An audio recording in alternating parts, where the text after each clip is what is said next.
I want to talk to you guys about the fourth quarters for the Indiana Fever this year because, in my opinion, this is not talked enough about when it comes to Stephanie White. We talked about her last interview where she was saying that we don't have enough players with championship experience. But one of the things she never mentioned, and I was very surprised she didn't talk about it, was the Fever's fourth quarter performances this year. If we go back, and it really started, in my opinion, where they lost to the Valkyries 88-77 on June 19th. And in this game, the Fever had a lead. They had a 2-point lead going to the fourth quarter. They got outscored 33-18.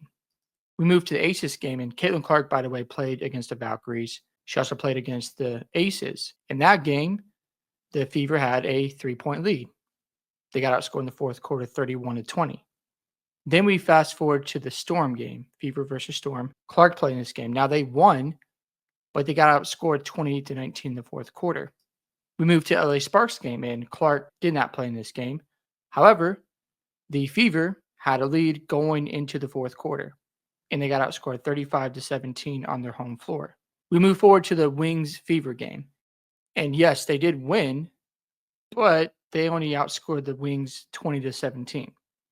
We move forward to the Valkyries game in Fever. Clark makes her return, and they were only down 14 points at home. They couldn't come back. The Valkyries outscored the Fever 16-10. We move forward to the Liberty game. This was the second of back-to-back, and Clark wasn't playing. But the Fever were only down, I believe it was 3 points. Yeah, they weren't down much going into the fourth quarter. We move forward to the Aces Fever game where Clark, didn't play in this game. And they won, but only outscored the Aces 18-14. Then we move forward to the last game against the Sky. They looked good. I watched the fourth quarter. There was a lot of ball movement, and the Sky were making their comebacks. But again, the Fever only scored 18 points. It's not ideal. What I'm getting at is you can't just blame the players for this. There has to be some coaching. And Stephanie White has to do a better job of getting these players ready in the fourth quarter. Now, yesterday, I thought defensively they were great. They forced, I believe it was at least 15 steals. That was fantastic.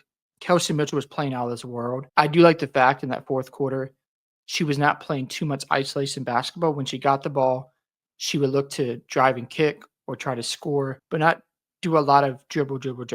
That was good. Leah Boston was really good in this pick and roll action. She was crashing the glass, creating extra possessions. I thought the energy from Tipson was great. She was awesome out there. Overall, the offense wasn't bad. I liked the way they were moving the ball. And the Sky were just making some ridiculous shots. I mean, you saw Banham just go off yesterday with some threes. Rebecca Allen knocked down some threes. The Sky made it interesting down the stretch, and the Fever responded. But these fourth quarters, man, they've been very concerning for me. And I know the 14-12, that's good, but they got the Mercury tomorrow. That is not an easy game. They got Dallas on the road, Seattle on the road, Los Angeles on the road, and Phoenix on the road. Those are going to be some interesting games for the Fever, especially I heard a report yesterday that Clark might be sitting out to the third week of August. And even if Clark comes back, if they can't get better at the fourth quarter, I don't see this team going far or maybe even make the playoffs because fourth quarters matter. They've been in a lot of these games. They've either been up or down and not down much. Outside that Valkyries game at home, they've been within striking distance. It's just the fourth quarters are terrible. And you could talk about, the effort all the game long. There's going to be games that doesn't go your way. But when the money's on the line and you got to show up, your team needs you, you got to do what you got to do. And if your coach isn't preparing you for those moments, then we have to talk about Stephanie White because the fourth quarters are terrible. And I've seen teams before, like, for example, Indiana Pacers, great example. They've been down, 10 points, 7 to 10 points in the last minute in the playoffs. They made multiple comebacks.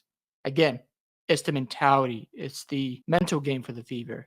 And your coach has to prepare you. Like Rick Carlisle will always tell his guys, listen, whenever I have a game, you got to keep fighting. They never went away from their identity. That's a big thing. Like the Pacers were always full court pressing, even in the last 2 minutes of a ball game. And that won them some games in the playoffs. I know they didn't win the championship, but what I'm trying to say is this. For the Fever right now, Clark's not playing. And until she gets back, even with her absence, the fourth quarters need to get better. Like, I like what I saw yesterday with the Sky and the Fever where Indiana wasn't relying on isolation basketball. Now, Kelsey Mitchell had to do her thing, but the ball was moving. It wasn't just being stagnant. And every time the Sky made a run, the Fever responded. I just want to see their their offense run more smoothly where they're not holding the ball, and they did that yesterday. But when Mitchell's dribbling the ball around and nobody's touching it, nobody's getting involved in the offense, that's where things get very scary for the Fever. Defensively, they can have their lows. There's some backdoor cuts that the Sky had yesterday. It was just really bad defense.